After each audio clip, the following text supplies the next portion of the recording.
इंसान की बर्बादी के कई कारण हो सकते हैं, लेकिन कुछ मुख्य कारण ऐसे हैं जो हर किसी को प्रभावित कर सकते हैं।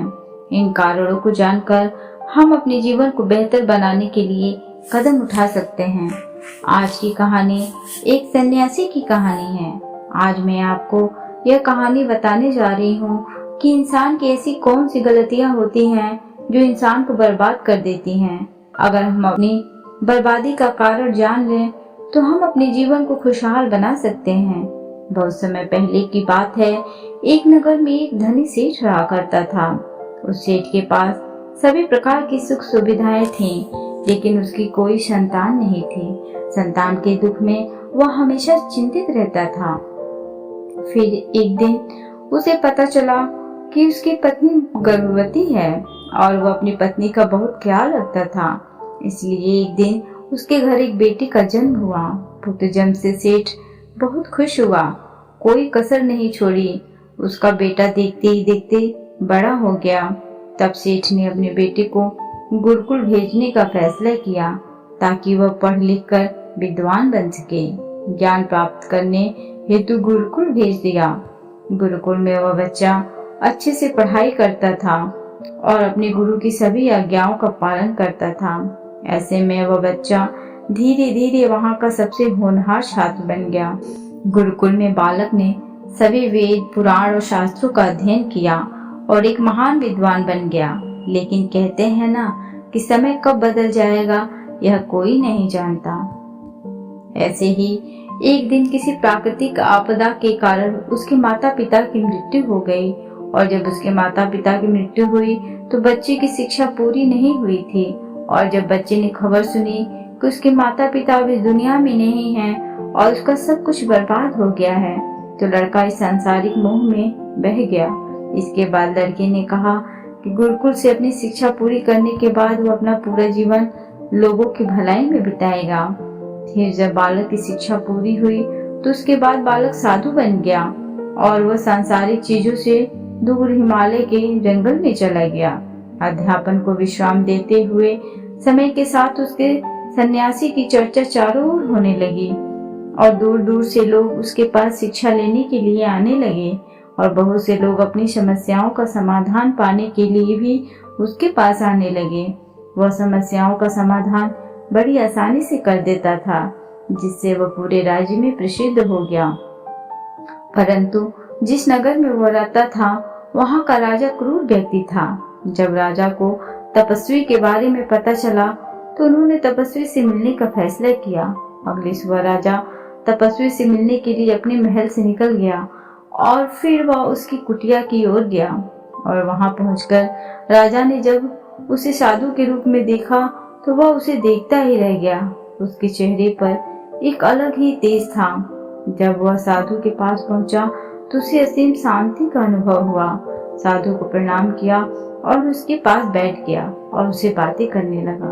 वह राजा पहली ही मुलाकात में साधु के व्यक्तित्व से इतना प्रभावित हुआ कि उसी समय से उसने अच्छाई के रास्ते पर चलने का फैसला कर लिया। और वह सोचने लगा कि इतनी सी मुलाकात में यह साधु मुझे इतना बदल सकता है तो ऐसा हमेशा रहेगा।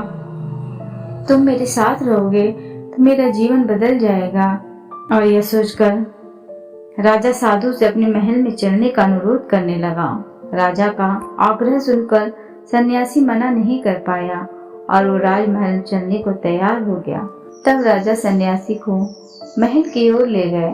महल पहुंचकर राजा ने साधु की बहुत खातिरदारी की और उसके बाद राजा ने साधु को एक दाहिने कमरे में भोजन कराया।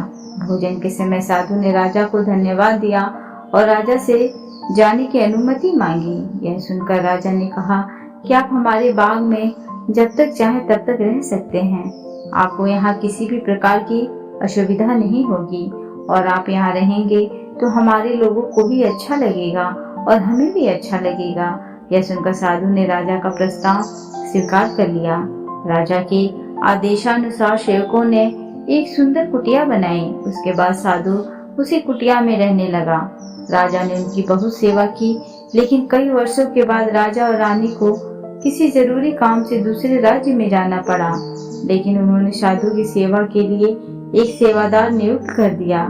लेकिन राजा के जाने के बाद वह सेवादार बीमार पड़ गया और अपने घर चला गया और कभी लौटकर वापस नहीं आया। तो तपस्वी को गुस्सा आ गया और उसने राजा को खूब खरी खोटी सुनाई और राजा से कहा कि जो जिम्मेदारी आप पूरी नहीं कर सकते वह जिम्मेदारी आप क्यों लेते हो। तब राजा ने तपस्वी से पूछा और कहा कि सन्यासी, क्या मुझसे कोई गलती हो गई है? तो इसके लिए मैं आपसे क्षमा मांगता हूँ। कृपया मुझे क्षमा करें और अपना क्रोध शांत करें और बताएं कि क्या हुआ था। यह सुनकर साधु ने उससे कहा कि तुम्हारे जाने के बाद मुझे यहाँ किसी ने भोजन नहीं दिया और मुझे कई दिनों तक कष्ट सहना पड़ेगा। यहाँ आकर मैं भूखा रहा और किसी ने मुझसे मेरा हाल भी नहीं पूछा। यह सुनकर राजा ने तपस्वी से माफी मांगी और कहा कि आज के बाद ऐसी गलती नहीं होगी। फिर कुछ देर बाद मामला शांत हुआ। जब राजा और तपस्वी के बीच बातचीत चल रही थी, रानी भी छुपकर सुन रही थी यह सारी बातचीत। उसके बाद राजा ने उसे तपस्वी से शिकायत का मौका नहीं दिया और खूब सेवा की। लेकिन कुछ दिनों के बाद राजा को किसी जरूरी काम से अपने राज्य से बाहर जाना पड़ा। लेकिन इस बार राजा ने राज्य से बाहर जाने से पहले अपनी रानी से कहा कि जब तक मैं न आऊं तब तक तुम स्वयं ही उस तपस्वी की देखभाल करोगी। यह सुनकर रानी बोली, हाँ महाराज, आप अवश्य जाइए, मैं सन्यासी महाराज की अच्छी देखभाल करूंगी। बाद में रानी प्रतिदिन भोजन बनाकर सन्यासी महाराज के पास भेजती थी। लेकिन एक दिन रानी स्नान करने चली गई और साधु को भोजन देना भूल गई। भोजन क्यों नहीं आया? इसके बाद साधु ने सोचा कि वो स्वयं महल में जाकर देखेगा कि अब तक भोजन क्यों नहीं आया, और फिर वो महल में पहुंच गया। जब वो महल के अंदर पहुंचा तो वहां उसकी नजर रानी पर पड़ी। रानी के लंबे लंबे घने काले केस जो कि उसकी कमर पर लहरा रही थी, उसकी कजरारी आंखें जो देखने मात्र से ही घायल कर दे, उसकी ही रानी जैसी चाल रानी के इतने सुंदर रूप को देखकर सन्यासी चकित हो गया और रानी की सुंदरता सन्यासी के मन में घर कर गई और वो वहां से बिना कुछ कहे ही अपनी कुटिया में लौट आया। सन्यासी रानी के रूप की सुंदरता को भुला नहीं सका और वह खाना पीना छोड़कर अपनी कुटिया में पड़ा रहा। उसने कई दिनों तक कुछ भी नहीं खाया, जिस वजह से वह बहुत कमजोर हो गया। फिर कुछ समय बाद राजा वापस लौटे और जब उसे सन्यासी की हालत का पता चला तो वह सीधे सन्यासी के पास पहुंच गए और बोले कि हे भगवान, क्या बात है, आपको क्या हो गया और आप इतने कमजोर कैसे हो गए? किस गहरी सोच में डूबे हो? क्या मुझसे कोई गलती हो गई है? तब साधु ने कहा, नहीं राजन, आपने कोई गलती नहीं की है। यह सुनकर राजा बोले, तो फिर क्या बात है, आप मुझे बताएं, मैं आपकी समस्या का समाधान अवश्य करूंगा। यह सुनकर तपस्वी ने राजा से कहा कि आपकी रानी की अद्भुत सुंदरता को देखकर मैं उसकी सुंदरता पर मोहित हो गया हूँ और अब मैं रानी के बिना रह नहीं सकता। यह सुनकर राजा हैरान हो गया और कुछ देर सोचने के बाद राजा ने उसे सन्यासी से कहा, मैं आपको रानी दे दूंगा। यह सुनकर सन्यासी बहुत प्रसन्न हुआ। फिर राजा सन्यासी को लेकर महल चले गए और जब राजा और सन्यासी महल पहुंचे तो उस दिन रानी ने अपने सबसे सुंदर वस्त्र और आभूषण पहने थे। फिर राजा रानी के पास गया। राजा ने रानी से कहा कि इस साधु की मदद करनी चाहिए, वो बहुत कमजोर स्थिति में जा चुका है और मैं नहीं चाहता कि एक बुद्धिमान व्यक्ति की हत्या का कलंक मेरे सिर पर लगे। राजा की यह बात सुनकर रानी ने राजा से पूछा कि आखिर इन सन्यासी की इस दुख का कारण क्या है। तो राजा ने रानी से कहा कि सन्यासी आपकी अद्भुत सुंदरता के दीवाने हो गए हैं। राजा की यह बात सुनकर रानी ने कहा कि राजन, आप चिंता मत करिए, अब आप सब कुछ मेरे ऊपर छोड़ दीजिए। मुझे पता है कि मुझे अब क्या करना है। आपके ऊपर ना तो सन्यासी की हत्या का पाप लगेगा और ना ही उससे मेरे पवित्र धर्म का नाश होगा। रानी की आवाज सुनकर राजा ने रानी को सन्यासी को सौंप दिया। उसके बाद सन्यासी रानी को लेकर कुटिया पर पहुंचे।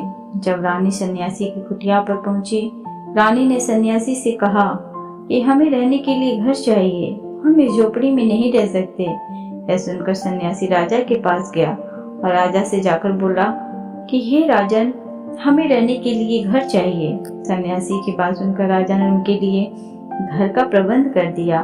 फिर सन्यासी रानी को लेकर घर पहुंचा। जब रानी सन्यासी के साथ उसके घर पहुंची तो रानी ने सन्यासी से कहा कि यह घर तो बहुत गंदा है और इसकी हालत बहुत खराब है, मैं इस घर में नहीं रह सकती। यह सुनकर सन्यासी फिर से राजा के पास गया और राजा के पास जाकर बोला कि हे राजन, जो आपने हमें घर दिया है उसकी हालत बहुत खराब है। सन्यासी की बात सुनकर राजा ने उस घर की हालत ठीक करवा दी। उसके बाद फिर रानी घर के अंदर गई और नहा धोकर बिस्तर पर आ गई। तभी साधु भी बिस्तर पर आ गया। फिर उसके बाद रानी ने साधु से कहा कि आप जानते हैं कि आप कौन हैं और क्या बन गए हैं। आप एक महान साधु थे जिसके लिए राजा स्वयं सभी आवश्यक चीजें उपलब्ध कराते थे, जिसके पास दूर दूर से लोग ज्ञान प्राप्त करने आते थे, जो लोगों को सत्य का मार्ग दिखाते थे, जो लोगों की समस्याओं का समाधान करते थे, जिन्हें सभी लोग गुरु मानते थे, जिसे सब लोग भगवान मानकर पूजते थे। और आज आप वासना के कारण मेरे गुलाम हो गए हैं। रानी की आवाज सुनकर साधु को झटका लगा और उसे एहसास हुआ कि वह एक साधु है और यह सब क्या कर रहा है। वह ये सब सुख सुविधाएं छोड़कर शांति की तलाश में जंगलों में चला गया था। वह जोर जोर से रोने लगा और चिल्लाने लगा और रानी से कहने लगा कि मुझे क्षमा कीजिए महारानी, मैं ये क्या करने जा रहा था। मैं अभी आपको राजा को सौंप कर आता हूँ। सन्यासी की बात सुनकर रानी ने सन्यासी से प्रश्न किया कि साधु महाराज, मेरे मन में एक प्रश्न उठ रहा है, कृपया मेरे प्रश्न का उत्तर दीजिए। रानी की बात सुनकर सन्यासी ने कहा कि पूछो, तुम्हारा क्या प्रश्न है।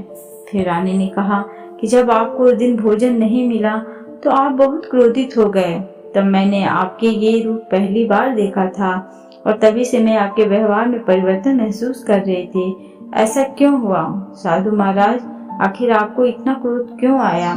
रानी की बात सुनकर सन्यासी ने रानी को समझाया कि जब मैं जंगल में था तो मुझे समय पर भोजन भी नहीं मिलता था, लेकिन जब मैं महल में आया तो महल में आने के बाद मुझे सारी सुख सुविधाएं मिली और फिर मैं इन सभी सुख सुविधाओं के मोह में फंस गया और मुझे इसके प्रति लगाव उत्पन्न हो गया और फिर मुझे इसको पाने का लालच उत्पन्न हो गया और जब मुझे यह नहीं मिला तो मेरे अंदर क्रोध उत्पन्न हुआ।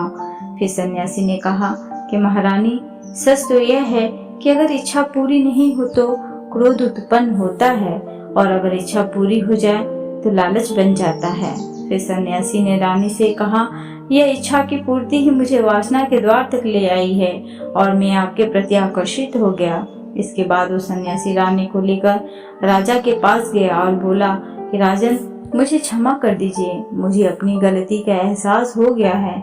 यह लो आपकी रानी, मुझे यह सब नहीं चाहिए। मैं अपनी इच्छा के वशीभूत होकर यह गलत कार्य करने जा रहा था और अपने जीवन को बर्बाद कर रहा था, लेकिन अब मुझे सब कुछ समझ आ गया है। उसके बाद उस सन्यासी ने कहा कि हे राजन, मनुष्य की बर्बादी का कारण उसकी 4 आदतें बनती हैं और दुनिया की हर एक व्यक्ति के अंदर यह 4 अवगुण होते हैं, लेकिन जो व्यक्ति इन पर नियंत्रण कर लेता है वह दुख और परेशानियों से बच जाता है। वहीं जो व्यक्ति इन 4 दोषों पर नियंत्रण नहीं कर पाता है वो बर्बाद होने की कगार पर पहुंच जाता है। यह सुनकर राजा ने कहा कि महाराज, आप मुझे वो 4 आदतें बताइए जिससे कि मनुष्य की बर्बादी हो जाती है। फिर सन्यासी ने राजा को मनुष्य को बर्बाद करने वाली आदतों के बारे में बताया कि हे राजन, मनुष्य को बर्बाद करने वाली पहली आदत है इच्छा, क्योंकि इच्छा ही दुनिया की हर एक व्यक्ति के अंदर सबसे पहला अवगुण होता है और जो व्यक्ति अपनी इच्छाओं को नियंत्रण में नहीं रख पाता है वह जीवन की किसी भी क्षेत्र में सफल नहीं हो पाता है, क्योंकि जैसे ही उसकी एक इच्छा पूरी होती है वह दूसरी की ओर बढ़ने लगता है और दूसरी पूरी होती है तो तीसरी इच्छा उसके मन में जागृत हो जाती है और फिर ऐसे करते करते इच्छाओं पर नियंत्रण न होने के कारण इसी जाल में उलझा रहता है और दुखी रहता है। इसीलिए राजन, जब हम इच्छाओं पर नियंत्रण पा लेते हैं तो हम हमारे मन पर भी नियंत्रण पा लेते हैं और जब हमारा मन हमारे बस में होता है तो हमें सुख की प्राप्ति होती है। फिर जो हम चाहते हैं वही हमारे साथ होता है। फिर सन्यासी कहता है कि हे राजन, मनुष्य को बर्बाद करने वाली दूसरी आदत है वासना। वासना का जन्म हमारे मन में उठने वाली इच्छाओं से होता है। जिस प्रकार इच्छा का कोई अंत नहीं होता और मनुष्य वासना के जाल में फंसता ही चला जाता है, वासना के वशीभूत होकर मनुष्य को कुछ भी नजर नहीं आता है। आज तक जितनी भी लड़ाइयाँ हुई हैं, उनका सबसे बड़ा कारण स्त्री को पाने की इच्छा ही रही है। स्त्री के प्रेम में वशीभूत होकर राजा महाराजाओं ने आज से पहले बहुत सारे युद्ध किए हैं। रावण भी संसार का सबसे बुद्धिमान व्यक्ति था, लेकिन उसने भी माता सीता की सुंदरता के जाल में फंसकर अपना सब कुछ बर्बाद कर लिया। उसकी मृत्यु का कारण एक स्त्री ही बनी थी। कई राजा महाराजा तो युद्ध में इसलिए हार गए क्योंकि वो लोग स्त्रियों से रासलीला रचने में ही रह गए। ईश्वर ने तो स्त्री की उत्पत्ति संसार को बढ़ाने के लिए की है, लेकिन आजकल लोगों ने इसे अपनी वासना का शिकार बना लिया है, अपने मनोरंजन का साधन समझने लगे हैं। और जब उन्हें अपना यह मनोरंजन नहीं मिलता तो वो पागल हो जाते हैं और ना जाने क्या क्या कर बैठते हैं। इसीलिए हे राजन, जितना हो सके उतना वासना से दूर रहना चाहिए। फिर सन्यासी कहता है कि हे राजन, मनुष्य को बर्बाद करने वाली तीसरी आदत है क्रोध। क्योंकि जब मनुष्य की वासना की पूर्ति नहीं होती है तो उसके अंदर क्रोध उत्पन्न हो जाता है, और जब व्यक्ति को क्रोध आता है तो उस पर उसका नियंत्रण नहीं होता है और फिर वो क्रोध में आकर कई गलत निर्णय ले लेता है। वो दूसरों को भला बुरा कह देता है, गालियां निकाल देता है, और जब उसका क्रोध शांत होता है तो उन्हें अपनी गलती का एहसास हो जाता है, लेकिन तब तक तो सब कुछ बर्बाद हो चुका होता है। क्रोध के कारण मनुष्य के कई बने बनाए काम भी बिगड़ जाते हैं। जब मनुष्य के भीतर क्रोध उत्पन्न होता है तो वो अंदर से बहुत कमजोर हो जाता है, और एक कमजोर मनुष्य कुछ भी नहीं कर सकता है, उसे कभी भी सफलता हासिल नहीं हो सकती है। क्रोध हमारे भीतर तनाव को उत्पन्न करता है, और अगर एक बार हम तनाव में चले गए तो हमारा पूरा जीवन बर्बाद हो जाता है। फिर सन्यासी कहता है कि हे राजन, मनुष्य को बर्बाद करने वाली चौथी आदत है लालच। हे राजन, लालच का फल सदैव बुरा होता है। लालच में पड़कर हम बहुत से लोगों का बुरा कर देते हैं। हर मनुष्य के जीवन में कभी न कभी ऐसे लालच अवश्य आते हैं जब वो लालच कर बैठता है, और अधिक पाने की लालसा में वो कुछ ऐसा कर बैठता है जिससे जो उसके पास था वह भी उसे गंवा देता है। क्योंकि जैसे ही व्यक्ति की एक इच्छा पूरी होती है, उसका लालच बढ़ जाता है और उसके मन में और कई लालचें जन्म लेने लगती हैं। जो व्यक्ति लालच करता है वो कामयाबी से कोसों दूर रहता है, क्योंकि एक न एक दिन लालच का दुश्मन सामने आता ही है। अगर हम समय रहते ही लालच को त्याग दें और उसकी जाल में ना फंसे तो हम एक सफल व्यक्ति अवश्य बन सकते हैं।